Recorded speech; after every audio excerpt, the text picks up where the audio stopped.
Самое в Коране. «Ватаауну аля аль-бирри ват-таква». Больше чем уверен, что во Франции ни разу нигде это не цитировали, чтобы воспитывать своих мусульманских французов. В Коране четко сказано: друг другу помогайте. Бир – это любое благо, благостное деяние.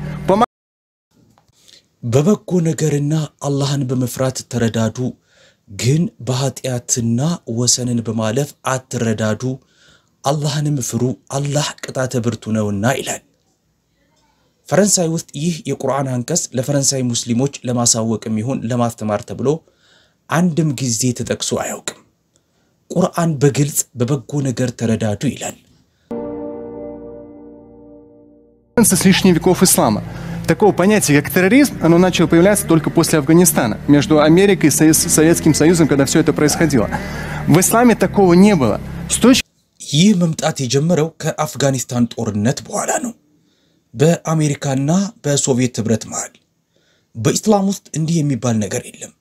ከኔ አስተሳሰብ አንፃር ለሙስሊሞች ትልቁ ስድብ ነው ብዬ የማስበው በ0.0001% በሆኑ ሰዎች ለተሰራ ስህተት 1.3 ቢሊዮን ሙስሊሞች ውጤቱን እንዲሸከሙ መደረጋቸው ነው።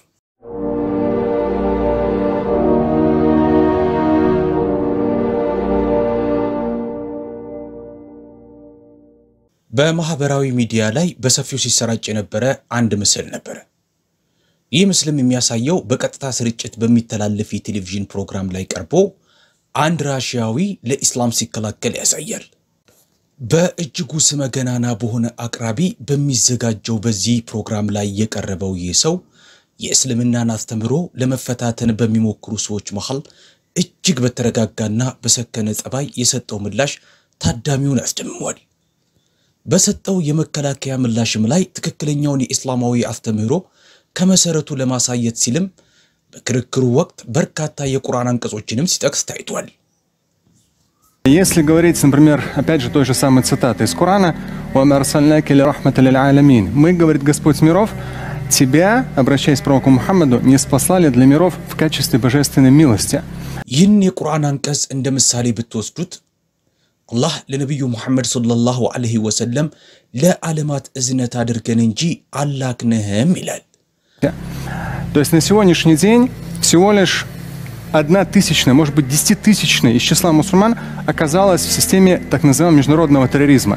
Это может быть 1/10,000. ዛሬ ምናልባትም ሺዎች ወይም በ10 ሺዎች የሚቆጠሩ ሙስሊሞች ዓለም አቀፍ የሽብር ድርጅት በመጥሉ ሲስተም ውስጥ ተጠልፈው ገብተው ይሆናል።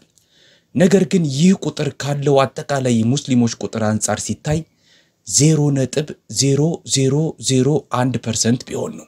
0,00%. Но эту тему, исламский терроризм, эти ребята, сколько им было, 18-20 лет? Они, кстати, родились во Франции или нет? Французы они. Они французы. ሆኖም አሁንም ድረስ እስላማዊ ሽብርተኝነት የሚለውን ሐረግ ነው የሚጠቀሙት። እነዚህ ሰዎች ስንት ዓመታቸው ነው? 18 20 ዓመታቸው ነው? ፈረንሳይ ነው የተወለዱት ወይስ አይደለም? ፈረንሳይ ነው። ስለዚህ ፈረንሳዊ ናቸው። እርሱ ማንም ሰው ከግምት ያላስገባው በቀላሉ ሊታይ የማይገባው በጣም አስፈላጊ ነጥብ ነው። ሁሉ ጊዜ በጅምላ ሙስሊሞች እያሉ ነው የሚፈርጁት። Мусульмане. Это очень маленький процент, раз. Во-вторых, в большинстве случаев... አንደኛ ይህ በጣም ትንሽ ፐርሰንት ነው። ሁለተኛ በብዙ መንገድ ስናየው ሚስጥራዊ የሆኑ የተለያዩ ግቦችንና ዓላማዎችን ለማሳካት ሲባል የሚተገበሩ መሆናቸው ነው። ይህም በዋናነት ኢኮኖሚያዊና ፖለቲካዊ ጥቅማቸውን ለማሳካት በምዕራባውያኖች የሚደጎሙ ናቸው። የወጣቶቹን ጭንቅላት በመስጊድም በቤትም ውስጥ እኛ ፈጽሞ የማናስተምራቸውን ነገሮች ይመግቡታል። ያለፉትን የኢስላምን 1400 ዓመታት ታሪክ ብትመለከቱ አሸባሪ የሚባል ነገር አሰሙም። С лишних веков ислама. Такого понятия, как терроризм, оно начало появляться только после Афганистана, между Америкой и Советским Союзом, когда все это происходило. В исламе такого не было. С точки зрения, то есть самое большое оскорбление для мусульман.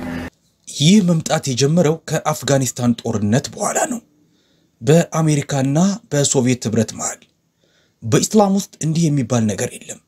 ከኔ አስተሳሰብ አንፃር ለሙስሊሞች ትልቁ ስድብ ነው ብዬ የማስበው በ0.0001% በሆኑ ሰዎች ለተሰራ ስህተት 1.3 ቢሊዮን ሙስሊሞች ውጤቱን እንዲሸከሙ መደረጋቸው ነው። Здесь то, что вот эту всю грязь, может быть даже, да, мусульмане 1,5 миллиарда почти отвечают как бы за этот 0,0 там 10% из их числа, но в большинстве своем это люди, которых вы... ነገር ግን ብዙዎቹ የእስላም ሽብርተኝነት ዘወትር ሲገለጹ በሚውልበት የፈረንሳይ ቴሌቪዥን ስክሪን ፊት ያደጉ ሰዎች ናቸው። ልክ እነዚህ ተግባራቶች የሃይማኖታችንና የእምነታችን አንድ አካል እንደሆኑ በጭንቅላታቸው ውስጥ ካለው የነርቭ ስርዓት ጋር እንዲዋሃድ ተደርጎ ሲሰራባቸው የነበሩ ናቸው። Но я вам говорю, мне самому 41 год. Я сам по национальности татарин. 27 лет я религиозно практикующий. Общался с разными, на разных языках с самыми разными культурами. В исламе такого... ነገር ግን እኔ ልንገራችሁ 41 ዓመቴ ነው። የታታር ብሔርም ነኝ። ለ27 ዓመታት ያህል ሙስሊም ሆኛለሁ። የተግባር አማኝ ነኝ። የተለያዩ ቋንቋዎችና የተለያዩ ባህል ካላቸው በርካታ ሰዎች ጋር ተገናኝቻለሁ። የሽብርተኝነትን ጽንሰ ሐሳብ ከአንዳቸውም ጋር አግኝቼ አላውቅም።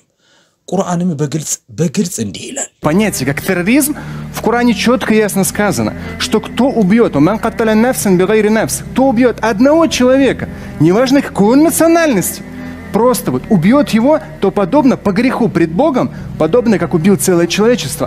Никто Франции መግደል ወይም በምድር ላይ ያለ ማጥፋት ካልሆነ በስተቀር ነፍስን የገደለ ሰው ሰዎችን ሁሉ እንደገደለ ነው። ሕያው ያደረጋትም ሰው ሰዎችን ሁሉ ሕያው እንዳደረገ ነው ይላል።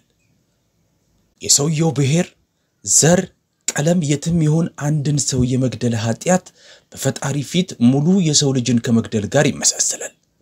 በቴሌቪዥን ላይ ቀርቦ አንድም ሰው ፈረንሳይ ውስጥ ይህንን ጠቅሶ አያውቅም። Никто в Франции эту цитату не проговаривал по телевидению. Если говорили, то только исламские террористы.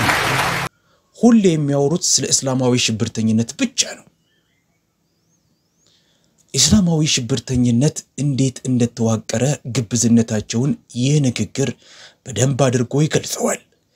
በእነዚህ ተግባራቶች ውስጥ ቅንጣት ታክል ሙስሊም ቢሳተፍ ሙሉ ሃይማኖቱ ይወቀሳል። ቁርአን በግልጽ እንዳስቀመጠው አንድን ሰው መግደል ሙሉ የሰው ልጅን እንደመግደል ነው ይላል። በተጨማሪም ነብዩ መሐመድ ሰለላሁ ዐለይሂ ወሰለም ያሉትን በመድገም ሙስሊም ማለት ሰዎች ከመላሱና ከእጁ የተጠበቁለት ነው። ብሔሩ ወይም ዘሩ ምንም ቢሆን ሰዎች ላይ በመላሱም በእጆቹም ጉዳት የማያደርስ ሰው ነው ሙስሊም ማለት ብለዋል። ቀደም ብለው በነበሩት ጊዜያት ሙስሊሞች በሰላም ነበር የሚታወቁት። ነገር ግን ዛሬ በአውሮፓ ውስጥ ሐሳብን በነጻነት የመግለጽ መብት የሚሉት ተረክ ሰለባ ሆነናል። ሁላችንም ሙስሊሞች በእስላማዊ ሽብርተኝነት በጅምላ እየተፈረጅን ነው። ንግግሩንም በቁርአን ላይ ባለ አንድ እጅግ ኃያል አንቀጽ ደምድሟል። በበጎ ነገርና አላህን በመፍራትም ተረዳዱ፣ ግን በኃጢያትና ወሰንን በማለፍ አትረዳዱ፣ አላህንም ፍሩ፣ አላህ ቅጣተ ብርቱ ነውና በሚለው እውነተኛው የእስላም ፍሬ ነገር ይህ ነው። ለበጎ ነገር አብሮ መቆም እንጂ ሌሎችን ለመጉዳት ወይም ወሰንን ለማለፍ አይደለም። ነገር ግን ዓለም ትረካውን መጠምዘዟን ቀጥላለች አሁንም። А вот такого рода вещи тоже сам пророк Мухаммад говорил. Верующий человек – это тот, рядом с которым люди, вне зависимости от национальности, вероисповедания, люди чувствуют себя в безопасности. Всегда раньше... ነብዩ መሐመድ ሰለላሁ ዐለይሂ ወሰለም ራሳቸው ስለዚህ ነገር በግልጽ ተናግረዋል። ሙስሊም ማለት ሰዎችን በመላሱም በእጁም የማይጎዳ ነው ብለዋል። ሲሰው ብሔር፣ ዘር፣ ቀለሙ ምንም ቢሆን ምን ሰዎች ሁልጊዜም ከእርሱ ጋር በመሆን ሰላም ሲሰማቸው ማለት ነው። በድሮ ጊዜ ሙስሊሞች ከሰላም ጋር ስማቸው ሁሌ ይነሳ ነበር። ነገር ግን ዛሬ አውሮፓውያኖች ሐሳብን በነጻነት መግለጽ ብለው በሚጠሩት ውጤቱን እኛ ማጨድ ይዘናል። ሁሉም ሙስሊሞች በጅምላ እስላማዊ ሽብርተኝነት በሚል ክስ ስማቸው የሚጠፋበትን ፍረጃ መቀበል ይዘዋል። ፈጣሪ የተመሰገነ ይሁን ራሺያ እንደተቀረው አውሮፓ ገና ወደ ኋላ አልቀረችም። ራሺያ ያለፉትን 3 ዓመታቶች መለወጥ ጀምራለች። ይህ ወንጀል ነው። ይህ እኮ ሃይማኖት ነው። በመጨረሻ በድጋሚ አንድ የቁርአን አንቀጽ ላይ አጽንኦት መስጠት ፈልጋለሁ። То же самое в Коране. «Ватаауну аля бирри ва таква». Больше чем уверен, что во Франции ни разу нигде это не цитировали, чтобы воспитывать своих мусульманских французов. В Коране четко сказано: друг другу помогайте. Бир – это любое благо, благостное деяние. Помогайте друг другу в благостных деяниях. ግን በኃጢአትና ወሰንን በማለፍ አትረዳዱ አላህንም ፍሩ አላህ ቅጣተ ብርቱ ነውና ይላል። ፈረንሳይ ውስጥ ይህ የቁርአን አንቀጽ ለፈረንሳይ ሙስሊሞች ለማሳወቅም ይሁን ለማስተማር ተብሎ አንድም ጊዜ ተጠቅሶ አያውቅም። ቁርአን በግልጽ በበጎ ነገር ተረዳዱ ይላል። አላህን በመፍራት ተረዳዱ ይላል። ትክክለኛውንና ጥሩ ነገርን ስታደርግ ነገሮችን በፍትሃዊነት ታደርጋለህ። ነገር ግን ፍትህ በወንጀል አይሳካም። በበጎ ስራ በመረዳዳት ነው የሚሳካው። ቁርአን ይቀጥልና እንዲህ ይላል: በኃጢአትና ወሰንን በማለፍ አትረዳዱ ይላል።